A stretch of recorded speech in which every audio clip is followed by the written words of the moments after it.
বিশ্বজোড়া পাঠশালা মোড়। সবার আমি ছাত্র, নানানভাবে নতুন জিনিস শিখছি দিবারাত্র। এই পৃথিবীটা আমার জন্য একটা শিক্ষালয়।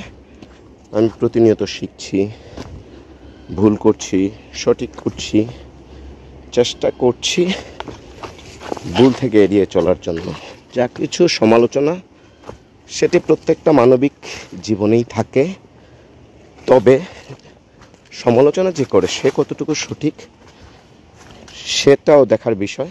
আর আমাদের সামাজিক যোগাযোগ মাধ্যম হওয়ার কারণে কোনো কিছু বললেই লিখলেই হয়তো চট করে আমরা সেখানে বিশ্বাস করে ফেলি, কারণ ইনভেস্টিগেশন বাস্তবতা জানার কোনো উপায় এই জায়গায় নেই। কারণ যে যার মতো পারছে, সামাজিক যোগাযোগ মাধ্যমের স্বাধীনতা আছে, তার স্বাধীনতা থেকেই সে লিখছে। যাই হোক, তবুও আমাদের বাস্তবতা মেনে যেটা সঠিক সেটাকে সঠিক, যেটা ভুল সেটাকে ভুল বলতেই হবে। এবং